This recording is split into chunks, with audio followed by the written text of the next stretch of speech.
Sports betting and futures for tonight's action. Bettor Sports Betting wants to know what picks you're playing tonight. Tell us in the live chat on YouTube, Twitter, and the Bettor Sports Network app. This is Bettor Sports Betting with Fantasy Alarm's Dan Servodidio. What's going on, everyone? Welcome in here to the Bettor Sports Betting Show on Bettor Sports Network and Fantasy Alarm, YouTube's, the BSN app, Twitter, wherever you guys are tuning in from. We appreciate you joining here on a Thursday afternoon. I am Dan Servodidio. Got James Grande here with me as usual on Thursdays. What's up, man? How you doing? What's going on? Happy Thursday. Some nice football going on tonight with Packers Lions. Yeah. We got college football. We got baseball. We're like hockey's in striking distance. Basketball preseason next week. Yeah. I mean, we go from like August where it's just baseball and it's like really like the end of baseball, and we're like, please bring us something else, to like everything just all piled on at once. So great time to be alive here, Servo. Great time to be alive. Great time to be on the show here on Thursday. Yeah, it's awesome to have you back on Thursdays. Talking some Thursday night football. We got a nice divisional matchup in the NFC North, Lions Packers tonight. So we'll be giving out some betting picks and some player props for that game coming up tonight. I'll throw to you for some baseball picks because I'm not totally glued in, but I know you'll give out a couple picks for us because the wild card races are still very much up in the air right now. So definitely will have an impact on some of the picks we got for tonight. And then, college football Saturday, another good slate. Not as good as last week with a lot of like top 25 matchups last week, but still got some very interesting games and some lines. And so I'll give out some betting picks for that one for Saturday's games coming up later in the show. Got to start out, though, with the week 5 or the week 4 kickoff tonight in the NFL. It's, Lions Packers. We got the I think that spread is just a little off, by the way. Our producer, I think the Lions are favored -2 and the over-under is at 45.5. The Lions actually, I'm going to 2.5 is now the spread on DraftKings. I'm seeing. Yeah, it's moved. Yeah, moving a little bit. It was just like 1.5 a couple days ago. So a little bit of money coming in on the Lions here. But the 45.5 is the over/under there for the game. Let's start out with our top picks here. We'll get into some props and some game bets here. What is your top pick for tonight? So the Detroit Lions getting running back David Montgomery back tonight, Servo. Yeah. So I'm really liking what I've seen from Monty so far in a Lions uniform. So I'm gonna go over 45.5 rushing yards, -115 over on DraftKings Sportsbook. And look, we've seen in the first 2 games, he obviously didn't play in week 3. He was the bell cow in this backfield. He saw 21 carries in week 1. He played 80% of the snaps. And then week 2, where he didn't play nearly as many snaps, but that game was very high paced. There was a ton of points scored. And although Jahmyr Gibbs still outsnapped him 45-48, Montgomery had 16 carries for 67 yards to Gibbs' 7. And Gibbs, he showed his, pedigree in the passing game, but Monty's 2 for 2 on this over. There's no reason to think that he doesn't immediately vault back into the lead bell cow role when he's proven to not only be their RB1 on the ground. If you remember last year in Chicago and the few years prior, why isn't Khalil Herbert playing? Well, David Montgomery was one of the highest rated pass blocking running backs in the league. So a guy who is churning out, 37 carries through 2 games, and he's an elite pass blocker for Jared Goff. He's going to stay on the field, and they're going to use Jahmyr Gibbs in other ways. So I love going right back to this rushing yard prop. He smashed it twice in a row. And Green Bay, for what it's worth, has been a bad defensive team against the run. So give me David Montgomery over 45.5 rushing yards. Oh, yeah, I like that call because I don't think they'd bring him back, especially on like a Thursday night game, if they didn't think that he was ready to handle a workload here. And I know Jahmyr Gibbs starting to get some more work last week, but that was because Montgomery was out. So Right. Yeah, I think that he will be getting involved here. We got a Mulroyd in the chat here saying, didn't Campbell say they were going to give the ball more to Gibbs prior to Monty getting hurt? I feel like he might get more involved in the passing game, but as long as they have Montgomery, he's as he showed. You outlined the first 2 weeks when he was healthy, but in that week 1 game against the Chiefs, they rode him on the ground to an upset. I mean, he was churning out 4 or 5 yards a carry most times he was touching the ball. So maybe they start to get Gibbs more involved, but as long as like Montgomery is healthy and they know that he can handle 15 to 20 touches, then why not? So I'd lean to the Montgomery props rather than Gibbs, at least for the rushing wise. I do think Gibbs could get some more catches this week, but we'll see. My pick, I guess kind of in the line with you, because I do think that the Lions are going to lean on the ground game here. I think the Packers, we'll see if Aaron Jones is back. He's trending towards being back, so we'll see if he is active or not. But I think either way, they're going to try to lean on the ground game too. And I think this is going to be an under. I'm grabbing the under at 45.5. Seeing it's down at 45 some places, but whatever you can get it at. Night game unders, by the way, 9-2 to start this season to the under. And it's a trend that's actually gone back to last year. 49-24 to the under are night games. Since 2019, by the way, 60% of these night games have gone under. So it's just kind of a trend that I'm going to go with here, because I see a total that's, it's not at like 40 or something. I think 45 or lower is a good time to get the under, because I think it's a game where, divisional matchup. Packers have started well to start the season, Lions too, but I think both teams are going to really try to gear up defensively.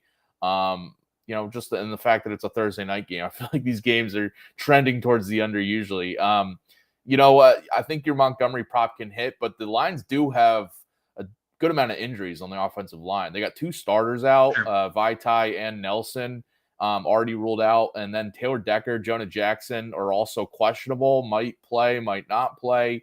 I think that hurts just overall the Lions offense. The Packers, too, have a couple of injuries on the line. Bakhtiari and Elgin Jenkins are both out. And also their tackle, Zach Tom, is questionable. I think that's an issue against the Lions defense, especially if, Aiden Hutchinson off the side, if Zach Tom is out there, right tackle. So I think it's going to be a defensive slog here. I'll gladly back the trends of these night games going under, because it's just more often than not, we just see, more defensive strength here. And one of those night games that went under was, the Lions on that Thursday Night Football to start the season. So, yeah, Packers just placed Bakhtiari on the IR too. Yeah, so definitely out. I just think, and the other thing to look at is Jordan Love and the Packers overall. Their red zone touchdown percentage, it's at close to 80% this season. They've had a lot of success in the red zone. Give credit to them, but there's regression coming to there. I just think tonight could be one of those instances where the Lions now have tape on Love and what he likes in the red zone. Are going to be looking to limit that. So, going with the under here.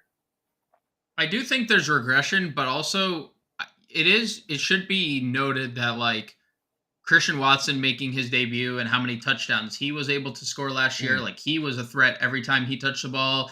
And the fact that they're getting Aaron Jones back. I mean, we saw Jones week 1, 84 receiving yards to go along with his decent work on the ground. And I just wanted to make one more point to the Mulroyd comment. Campbell said that after week 1, where he's like, yeah, we're going to start getting Gibbs more involved. And then Monty still out-touched him on the ground 16-7. So it wasn't I think we all are aware, they went up to get Gibbs probably at a spot that nobody else was going to draft Jahmyr Gibbs, right? I mean, Servo, as the resident draft coverage specialist at Fantasy Alarm, you were probably shocked by going up to get Jahmyr Gibbs at 12. So naturally the thought is, Jahmyr Gibbs over time is going to, but he has, we saw him step in. He looked good for Monty.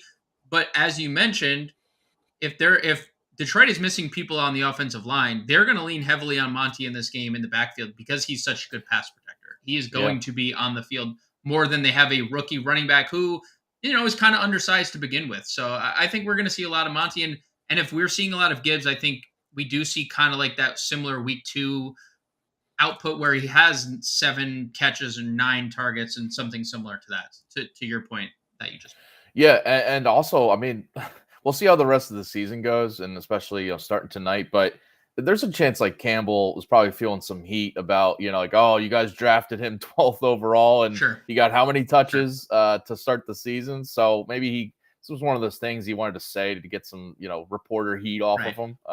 But so we'll see how that shakes out. Also, I mean, to your Montgomery prop, I mean, they, the passing protection is one thing for him to be on the field more, but also just like if there's these O-line injuries, Montgomery being the bigger back can churn out, yards after contact and take on a few guys and get those tough yards, where Gibbs is more of the shiftier guy. He is probably a better chance of, getting tackled behind the line or right at the line of scrimmage rather than Montgomery probably getting 2 or 3 yards more.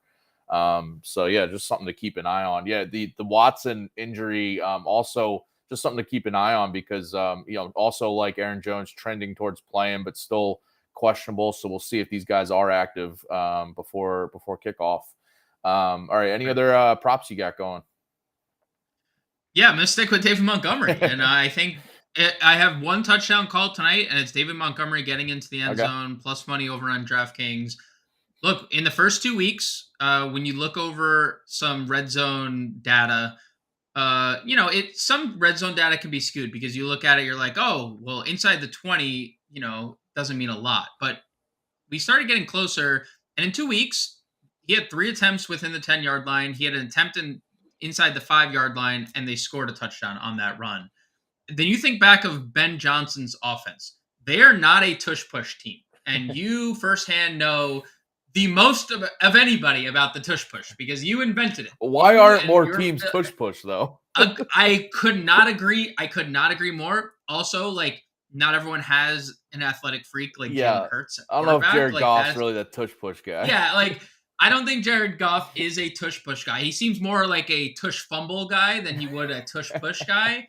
Like he's probably closer to Mark Sanchez than he is Jalen Hurts in terms of like which tush, the push or the fumble. But we saw firsthand in the Ben Johnson offense last year what happens with the big back. And so Adam Bernard, I just caught a stray there. Our producer, he just caught a stray, and he had to let us know. Jets fans are like, "Come on, this is an NFC North game. How are you bringing the Jets into this?" Well, Jets fans can always catch strays no matter what. Yeah. We're talking football. When we're talking ball, like Jets fans catch strays. But we saw firsthand in this Ben Johnson offense led by Jared Goff what happens in the red zone.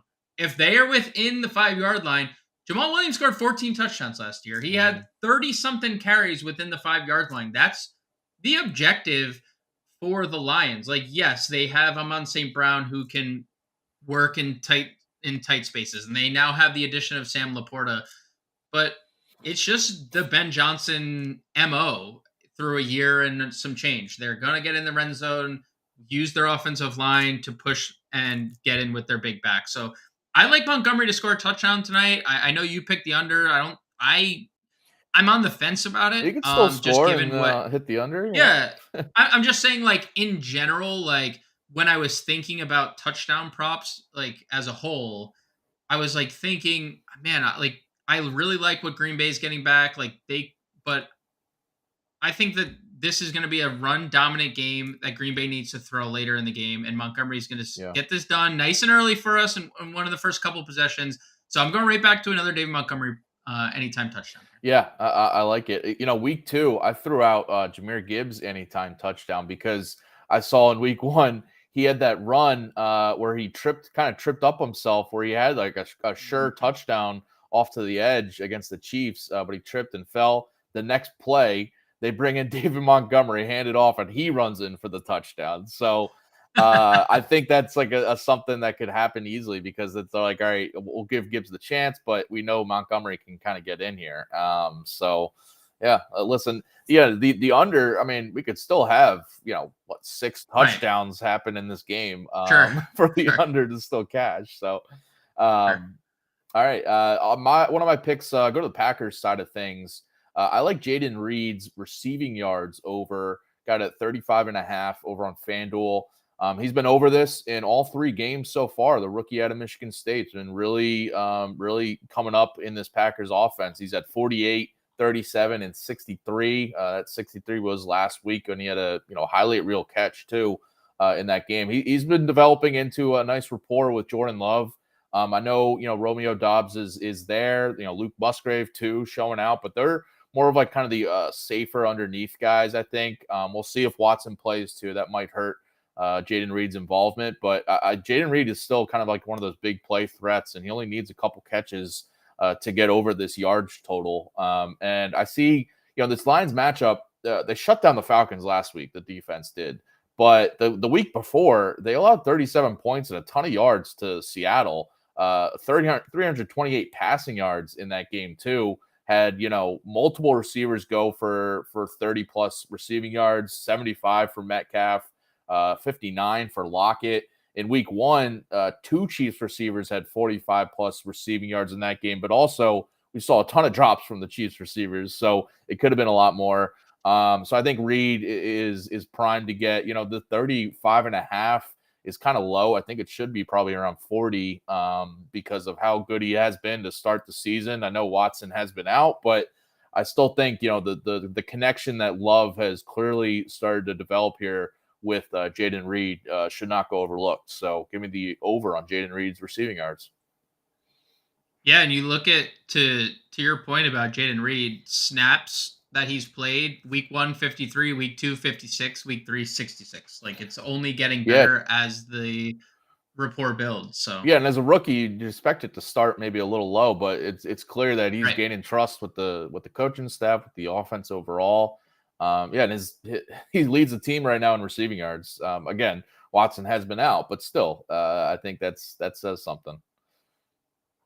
I love that, Servo, because I have a play directly correlated to that, and it's Romeo Doubs under 40.5 receiving yards. And it definitely has to do, not that Jaden Reed isn't baked in here, because he is, if he's going to continue to see 50. Look, there's now going to be, we're going to find out what's happening, right, with Green Bay, because Christian Watson is their number 1 receiver when he's at full strength. Like, he proved that last year. Romeo Doubs was good at times, but I think he was very inconsistent last year. He was banged up. And Jaden Reed has burst onto the scene. So has Luke Musgrave. So we're going to see at full strength what this Packers offense looks like. We can't also ignore that both running backs out of the backfield are very serviceable catching passes.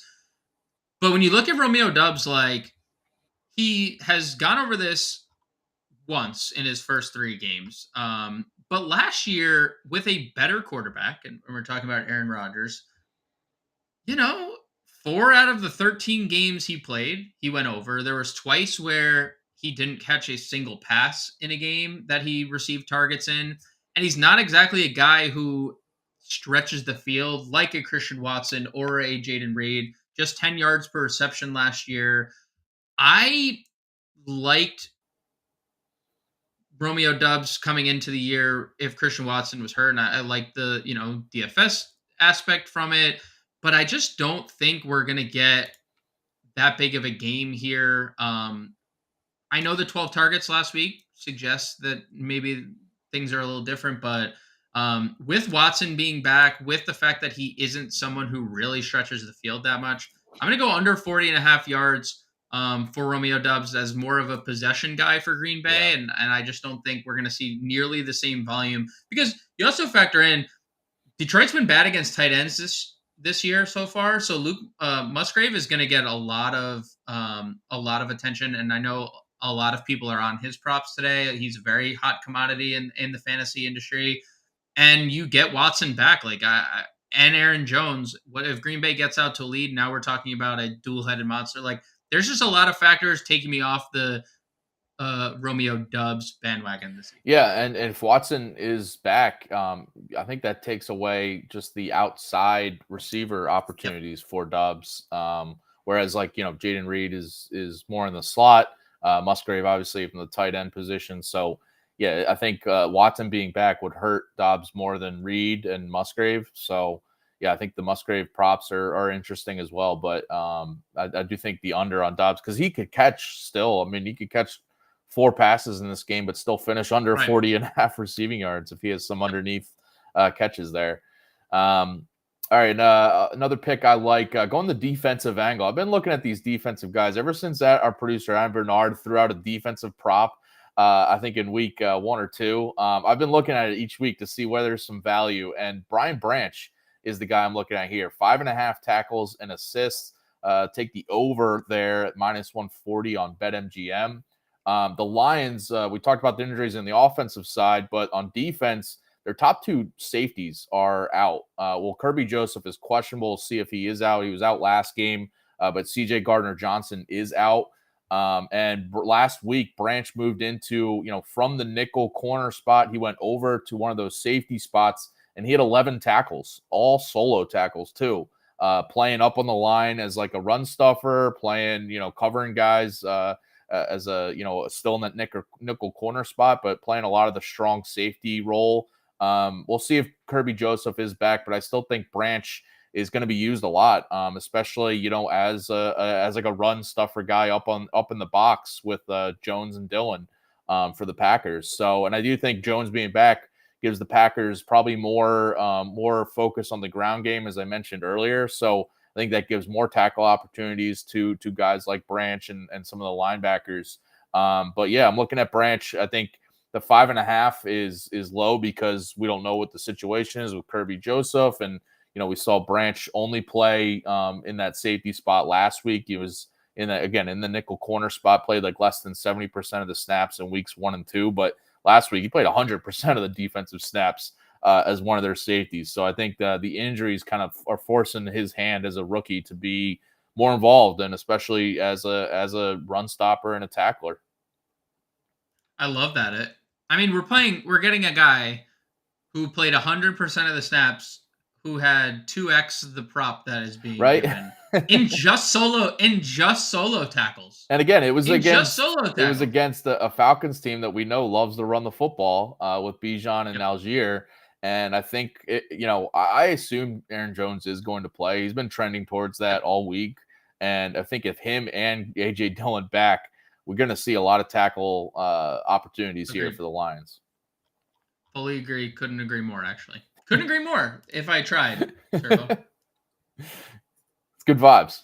Good vibes. No, I don't have, it's just, no CJ, GJ. It's, this is we all clear cut. I know that. We all saw what CJ did in week 1 against the Chiefs. He was all over the place, and that's Branch now. I mean, he's got to fill that void. Our producer, Adam Bernard, that's a crappy loss. Producer Adam Bernard said he loves that prop too. So yes, I got 2 nods of approval from my co-hosts and producers here. What else you got for this game? So I like the Lions to win outright. So I got the Lions on the money line. They're a good football team. I think the jury's still out on Green Bay. Jordan Love's thrown the most. He has the most misses amongst quarterbacks for open receivers. He can't do that against good teams, and I think Detroit is that. We saw, they beat the defending champs on opening night, and no Travis Kelce, obviously, and you already highlighted all the drops issues. That was a very weird. It was just a weird game. Yeah. But they also scored 31 against Seattle. Seattle can be a good offense, and they just demolished Atlanta, who had been rolling themselves coming into that game. So I really like the Lions in this spot. I think they're going to control this game on the ground. I know Green Bay is probably as healthy as it's been, at least in the skill positions as they've been all year. But I think that the Lions go on the road, and the Green Bay. This is a big test for Green Bay. I mean, you look at the schedule. Yeah, they beat the Bears, but the Bears are one of the 3 probably worst teams in football right now, and their quarterback that everyone loved might not be their quarterback next year. And they beat the Saints in a nice comeback, but sans Derek Carr and Jameis Winston was on the field in that game. I think the jury is still out on Green Bay. Give me the Lions in this game. Yeah, I stayed away from a pick in this game. Just again, I went with that under for the full game, but I do think I was leaning the Lions here because I feel like the Packers have been just kind of overvalued this year, and Yes. I mentioned Jordan Love probably going to see some regression at some point. They've been really good in the red zone, and the trend of I don't have it in front of me right now the exact stats, but the trend of home teams on Thursday Night Football actually isn't that great over the last couple years.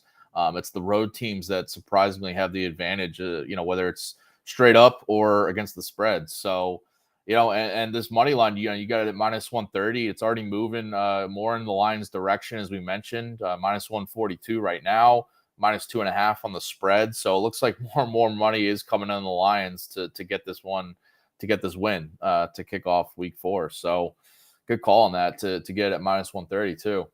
All right, so those are some of our picks for tonight. If you got any of your own, by the way, throw it in the chat and we'll touch on them as long as we're live here on the show. Again, keep an eye out for the injury news coming out before kickoff, an hour and a half before kickoff. See if guys like Watson and Aaron Jones are in there for Green Bay ahead of this game. And by the way, for tonight, as we do always for Thursday night football games, we are gamifying Thursday night football on the BettorCast app. So join the BettorCast app. Go download it with that QR code right there. Go download it for free in the Apple app or Google Play stores right now. You can join the BettorCast for this Lions-Packers game tonight at 8:15 p.m. Eastern. Predict what will happen. Test your knowledge with all these pregame questions on props, over-unders, who will score next, all the big plays throughout the game, real-time questions popping up there too. No purchase or subscription is necessary. It's always free to play. You can win tickets based on those questions. The more you answer correctly, the more you win. And you redeem those tickets for authentic NFL signed gear and collectibles. So go right now, Apple app or Google Play Store. Download the free BettorCast app. Must be at least 18 years old to play. All right, let's look at some baseball picks before we get to some college football talk. Baseball picks. I'll be honest, I have none. I'm not going to force anything here, but I'm going to let you have the floor here because I know you got a couple picks. So, what do you got for one of your best bets tonight? Yeah, so we'll start with the Marlins money line, and you could parlay either of these as well. The second one, I will say, I do have the Rockies run line or over team total 4.5. So if you want to parlay Marlins money line minus 130 on DraftKings, Colorado Rockies over 4.5 runs. So the Marlins play the Mets tonight. They split that weird doubleheader yesterday that included Steve Cohen, Mets owner, coming out and apologizing to a team in the middle of a playoff race in their division for not having their field prepared, despite having like all this time post hurricane. And I mentioned this too on the MLB DFS podcast on Fantasy Alarm that the New York Yankees play the day game on Monday in New York. Yeah, a couple boroughs away. Face the same hurricane that they did in Queens, right? The Bronx and the Queens are not that far apart. Like in terms of like, you guys didn't get a different hurricane. Yeah. Like the Mets had. So I think the Phillies played at home too that day. So, dude, it's very weird scene. So the Marlins played their doubleheader yesterday. They lose the first game. They play the second game. They win. So they are now tied with the Cubs for the final wild card spot after the Cubs have collapsed in each of the last two games. Yeah. And the Marlins actually own the tiebreaker. And they send Jesus Luzardo to the mound tonight, who has been one of their best pitchers this year. And he looked really good against the Mets earlier in the year, 5 2/3 scoreless baseball. And he has been very up and down this year. He was really good to start. He hit a big time rut. But when you look at his last few starts, 6 scoreless against Atlanta, 5 innings, 3 earned against Milwaukee, both playoff teams, beat the Dodgers a couple starts before that, beat 6 scoreless against Tampa. 4 of his last 5 starts is really rare, come into form. And the Mets there's a lot of adversity on this team. There's been a lot of controversy with the Mets about work ethic, and players that they've traded have come out and said that they're not hardworking stars in terms of Alonso and Lindor. And, outside of home runs, they've been really bad. And you look at the lineup for the Mets, outside of Alonso and Lindor, they don't hit lefties well at all. And they have a bunch of lefties in their lineup. Luzardo has shut down lefties. And I like the Marlins lineup against left-handed pitching. When you look at the top of their lineup, Soler, Josh Bell, Jake Berger, all hit lefties extremely well. The Mets are sending David Peterson to the mound tonight, who really struggles against righties. He's even really struggled against lefties this year. Not that matters all that much. The Marlins only have one lefty in their lineup, but they're sending a lineup out there with 8 righties, and that's been Peterson's Achilles heel. So I like the Marlins money line. And then, the second leg of that, I kind of like the Rockies to score a bunch of runs tonight. And that's not something we're accustomed to saying out loud. Usually just keep that to yourself, especially when it's the Rockies. But this game is being played in Coors Field. And, if you want to play anything to do with the Dodgers, by all means, play anything to do with the Dodgers. They're facing Chris Flexen. They have 7 implied runs. But the Dodgers aren't playing for anything. The division's locked up. They're sending their lineup out and they're, positioning themselves for the postseason, but they're sending Ryan Yarbrough out to the mound. And although Ryan Yarbrough has had some success, the Rockies offense has been pretty good lately, and 4.5 implied runs for Coors Field is low. I actually see implied totals up near 5 for Colorado and on some projection sites. And you look at the top of the lineup, Charlie Blackmon's been good against lefties this year, despite being a lefty. And Ryan Yarbrough has actually struggled against lefties lately. 402 WOBA allowed. Ezekiel Tovar has a 200 ISO against lefties. Brendan Rodgers has been mashing baseballs, hitting over 400 his last 10 games. And Nolan Jones has been, what an awful trade Cleveland made, because they traded Nolan Jones for a guy who's hit like 215 at AAA this year. Joke's on you. I like Colorado quite a bit tonight to put up a bunch of runs. And you always get these big performances from bad teams late in years when, it doesn't matter. So I like the Marlins money line tonight, and I like the Rockies to score north of 4.5 runs. And that's all I got, Servo, but I'm pretty confident in both those bets. Yeah, listen, the Marlins pick, it's profitable to bet on these, fringe, like right in the race wild card teams that just need wins. It's simple as that. They need to win today to stay alive and, hold serve against other teams that win. So I can fully get behind that. And yeah, the Rockies pick, Ryan Yarbrough probably won't be in the Dodgers rotation in the playoffs. I feel like they're, he's better as like a long reliever guy.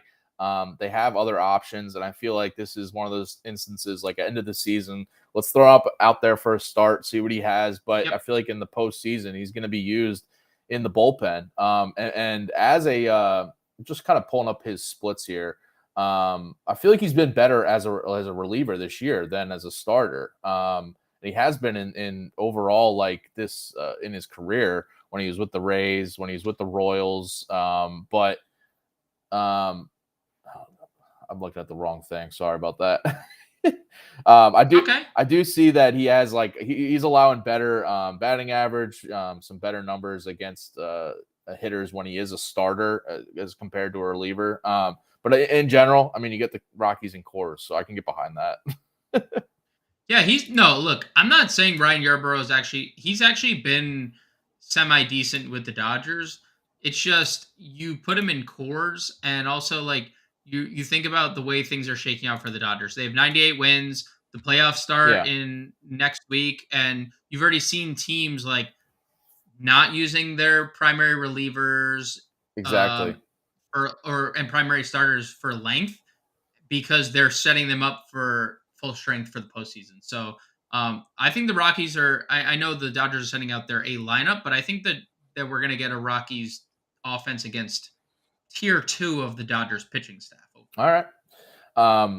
I'll lean on you because I gave out the Pirates money line last night because they're playing the Phillies team that just clinched a playoff spot, and I thought they'd be tanking. And they did send out a lineup besides basically Harper and Stott that was kind of like their B or C level lineup, and they ended up winning. Harper hit a home run late to give them the win. Pittsburgh had a big lead early. Yeah, they had like a 5-0 Pittsburgh was up lead. like 5-0. Should have just thrown out the first 5 innings and not the money line, but it was funny because I saw that in a couple places. Like I saw a lot of people talking up teams against teams that clinch because they were out partying or whatever. I mean, they're just playing. Like Philly's lineup tonight is kind of.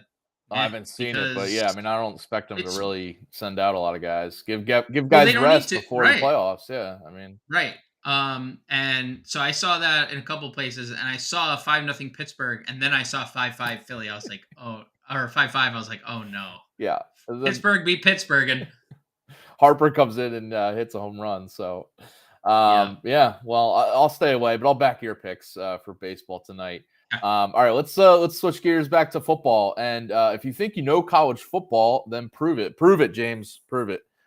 Because you can compete against me in Servo 7 over on BettorEdge. It's a college football totals competition this weekend and every weekend powered by BettorEdge. You make the most correct picks in this free competition and you get paid out. Enter by signing up on BettorEdge right now. Go to bettoredge.com/better, BETTOR. Use promo code BETTER, BETTOR, to get $20 when you sign up and verify. No deposit required to enter this. There's about 20 or so games that you kind of pick. 7 of them, just over-unders, no spreads, no winners, just over-under these game totals. I'll pat myself on the back. I tied for first in this competition last week, so you could beat me in this, but I'll help you out right now. I'll give you a pick that I'm going with in this contest, and you can go with 2, or you could fade me, but I'm going with LSU-Ole Miss, one of the big games this weekend. I'm going with the over 63 that's over on BettorEdge right now. I will say that the current total at some sports books, it's been bet up over at 67 and a half. So you can get that 63 on BettorEdge. I think it's a nice value there in this BettorEdge contest. But the LSU offense is rolling right now with Jaden Daniels at quarterback, 2 NFL caliber receivers that he's throwing to. Malik Neighbors, Brian Thomas have been lighting it up. All 4 LSU games have hit the over so far this year with that offense, averaging 42 points per game too. LSU's defense is also just a slight worry right now. They just allowed 31 points to Arkansas last week. Also gave up 45 in that opener against Florida State. Those are the only 2 real, teams and offenses that they've faced. And it's been, the defense has not proven that they can kind of shut teams down. So it looks like a lot of LSU games are going to be on the higher scoring edge of things when you consider their really good offense. And the Ole Miss offense, only put up 10 points on the road against Alabama last week, but I think they're going to bounce back now at home for this game, again, against this shaky LSU defense. The game prior to last week against Bama, Lane Kiffin's offense put up 48 against Georgia Tech. They put up 37 against Tulane the game prior on the road too in that one. I think the Rebels get back on it. They're starting to get a lot of their key offensive players healthy too. Zachary Franklin, really good transfer receiver, has been out, but he's now back. Trey Harris has been, really good to start the season, was hurt. Now he's back. Really good tight end, Caden Priestcorn. Their stud running back, Quinshawn Judkins. All of them kind of been battling injuries early in the season, but they're all getting healthy now, all back in the mix. So I think the Ole Miss offense is going to start clicking more. So yeah, give me the over in this game over on BettorEdge. You get the 63 over for that one. All right, 6-7 last week, huh, Servo? Oh, yeah. Let's go. Or 6-7, is that what you said? Or you were tied for first? What was the? I was tied for first. I think I think I went 6-1 with the 7 games. But me and I forget who else I tied with, but yeah, we split the pot last week. A couple weeks ago, our producer Adam Bernard won the contest. So listen, lucky. I've before last week lucky. I had not been performing well. Yeah, Bernard got lucky. I had not been performing well, so it's not like I'm winning this every week. But there's always a chance. Just take some over unders. You can get lucky. All All right, let's touch on a few more games because I got some interesting spots I want to give you guys. Yeah, let's dive into the Dabo Sweeney led Clemson Tigers versus Syracuse here. What the Syracuse Orange taking on Clemson. Orange versus Orange here, Servo. I know. Two questions. Who's more orange and who do you got? I think the orange are more orange. Orange or more orange, agreed. I agree. Yeah, you can see the shades of orange there. Way more deeper, definitely deeper orange there. Yeah. I like Syracuse in this one. Give me Syracuse in the points. 6.5 is the spread there. I like Hughes to keep it close here. Clemson, it's going to be interesting how they kind of rebound after losing in overtime. A tough game last week against Florida State, where if they win that game, they're all of a sudden back in like the college football playoff picture, but it's going to be tough now. So I'm wondering how they kind of respond. And Syracuse has started out this season strong, 4-0. Now, 3-1 against the spread as well. They have yet to face a team like Clemson, so that is kind of in the back of your mind. But Clemson versus Syracuse, this matchup, this rivalry matchup, I guess you want to call it, has been very close recently. 4 of the last 6 games between these teams has been decided by 6 points or fewer. Last year, it was a 6-point win for Clemson at home for Clemson. Syracuse came in, kept it tight. Really pushed them. 2 years ago at Syracuse, it was a 17-14 final, so only a 3-point margin there. With this same coaching staff, with this same quarterback, Garrett Schrader back, I think they're going to be motivated to try to pull this win out. Clemson's defense had trouble with a dual threat quarterback in that first game of the year against Duke. Riley Leonard ran for a long touchdown, had 98 yards, orchestrated that win. Now they got to face another really good dual threat in Garrett Schrader, who can almost ran for 200 yards 2 weeks ago. Is really good on the ground. Had 70 plus rushing yards and a touchdown last year in this matchup. And then the other side, Clemson's offense. They bring in TCU's OC Garrett Riley to kind of really try to improve their offensive flow and really improve things from last year.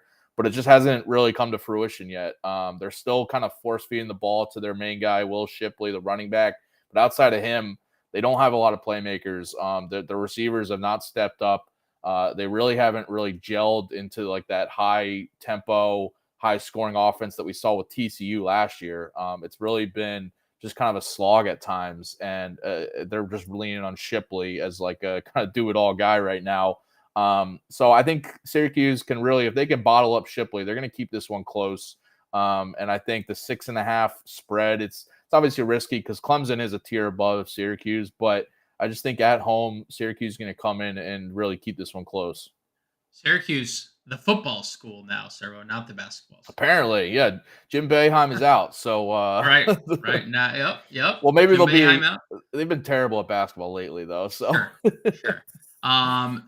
Someone who's not terrible at football, SEC schools, Georgia versus Auburn here. What do you got in this game, Servo? Yeah, give me Georgia to cover the spread here as favorites. 14-point spread. I got that on DraftKings, minus 112. It's about, get 14.5 somewhere, but I just think it's going to be like a 3-score win for Georgia here, even though it's on the road at Auburn. Auburn's offense has been really ugly to watch at times, and it's been rough because they had Peyton Thorne and Robbie Ashford both just underperforming at quarterback. Only scored 10 points last week against Texas A&M, and I think Georgia's a better team than Texas A&M, but their defense is also better than Texas A&M. And I just that was their first test of the year too for Auburn, and they lost by 17 to Texas A&M. Failed to cover as a double-digit underdog in that spot. I'm not really scared of, this Georgia team going on the road at Auburn. I think they're going to handle their business.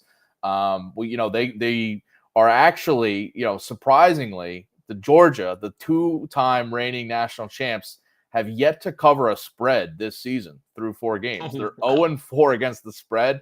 That's going to change this week. I think this is going to be positive regression for them to come out here, win and cover easily, because I look at this Auburn team. I mentioned their struggles. They also struggled to beat Cal early this season. Cal is not a good team, and they're 1-3 against the spread is Auburn. So Give me Georgia to win comfortably here. Number 1 team in the country, 0-4 against the spread. Right? Kind of crazy. Very interesting. Michigan too, by the way. Has not covered a spread so far this year, but also like a top 4 team. Interesting things going on in the college football landscape. Also in the college football landscape, we have multiple Iowa schools in the next few games. Iowa State versus Oklahoma, and I hear nothing good about Iowa, so I'm very excited to hear your last pick. Just a little teaser there, but Iowa State taking on Oklahoma. What do we got here, Servo? James, is this heaven? No, it's Iowa. Yeah. Do you know what that's from, or are you? I think that's Kevin Costner, right? He built Dreams. Field of Dreams. There you go. Got it. Nailed it. This is Iowa. I'll get to the Iowa game in a sec, but give me Iowa State as underdogs here. Going against Oklahoma. This is a huge classic look ahead spot for Oklahoma. Next week, they got the Red River rivalry game against Texas. That is a marquee game. The winner of that is probably going to be the favorites to win the Big 12 and go on to the college football playoff. And this is a look ahead for Oklahoma. I just can't look past it because last year, Oklahoma lost to Texas. It was a bad year, down year for Oklahoma, but they lost that rivalry game 49-0 last year. They're looking for revenge, but that's next week. This week they got to deal with Iowa State. And under head coach Matt Campbell, Iowa State has been excellent against the spread as an underdog. 12-3 against the spread as an underdog under Campbell, covering by an average margin of 8 points per game too. So they're not just barely covering here. Also as an underdog of 17 points or more, which they are this week, Campbell is 6-0 against the spread in that spot. So this is a great. It's been really profitable to back Iowa State as an underdog in recent seasons, even though their teams haven't been that great. Matt Campbell gets his teams up for this, and Oklahoma's due for some against the spread regression themselves. They're 4-0 against the spread to start the season. And I mentioned this is just a classic, look ahead to Texas next week. And real quick, a couple notes on that. The Oklahoma 4-13 against the spread as a home favorite the week before they play Texas, and that's that's in the past like 25 years. So this is they've looked ahead plenty to Texas in this spot, and Iowa State gets the matchup here. So give me the Cyclones. That it's been really rough to see, like, to watch Iowa State early this season. They haven't been great, but I just think this is a spot where they can keep it close enough this is a classic. Maybe we get a late touchdown or something to cover the spread. Who kicked wasn't there a field goal in the NFL like 2 weeks ago that Sean McVay, with the Rams. The McVay backdoor cover at the end. Let's get one of those. All right, so our last pick here, Servo, and I'm interested in this one. We have Iowa taking on Michigan State. I know little about college football, but what I do know is Kirk Ferentz' son is, right? Isn't he the offensive coordinator at Iowa? Brian and isn't Ferentz. Their offense like absolutely atrocious year in, year out? And Kirk Ferentz refuses to fire his son? Yes. Okay, so I'm interested in the pick here. What do we got? Well, so real quick here on that, a little behind the scenes. I think I've touched on this earlier this year, but their offense has been so bad, and especially last year. I've heard. Their offensive coordinator, Brian Ferentz, if you follow college football, you know this. He now has an addendum to his contract where his teams, Iowa this year, has to average at least, I think it's 25 points per game for the whole season. And they also have to, I think, win a certain amount of games. But specifically, the offense needs to average at least 25 points per game, or he gets fired at the end of the season. He's cooked?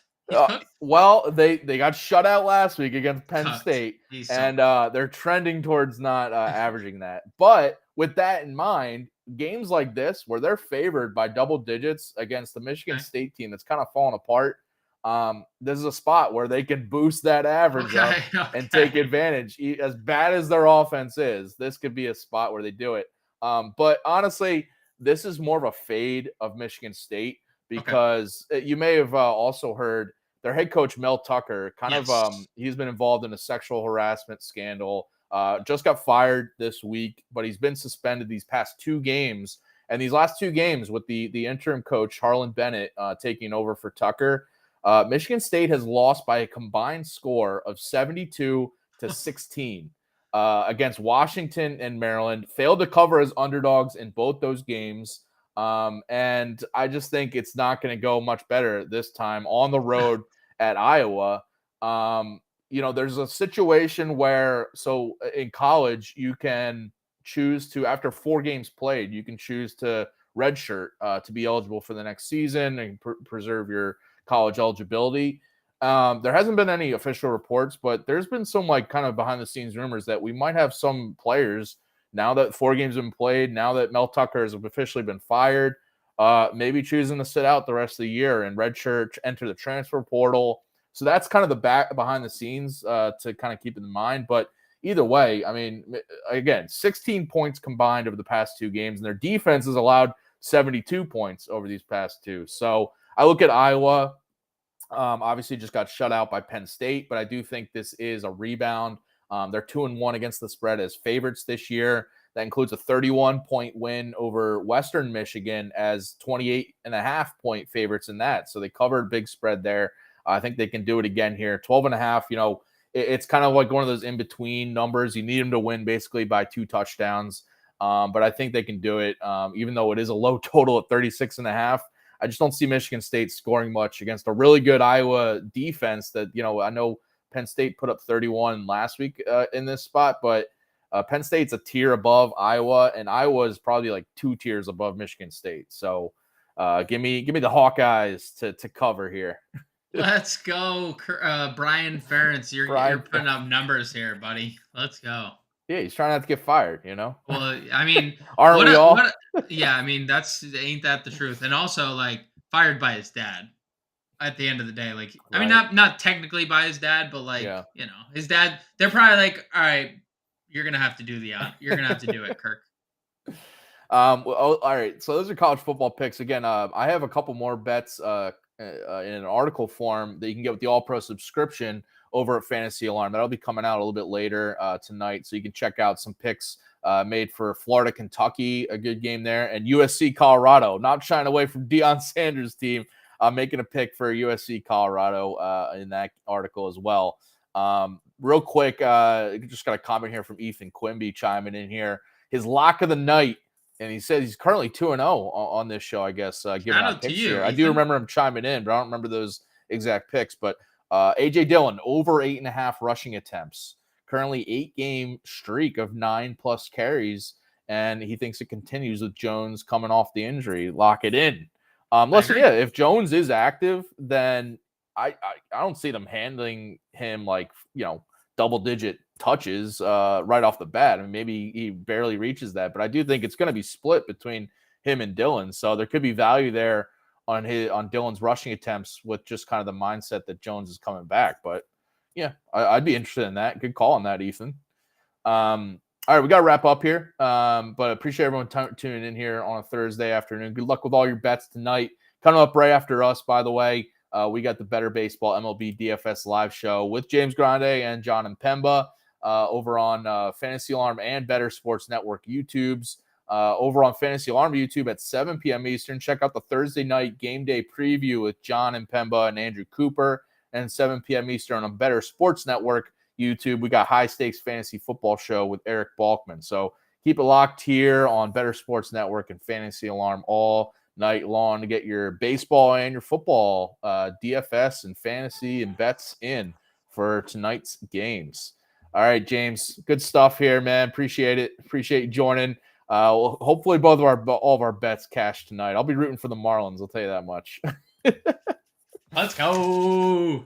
All right, guys. We'll catch you guys tomorrow. See you then.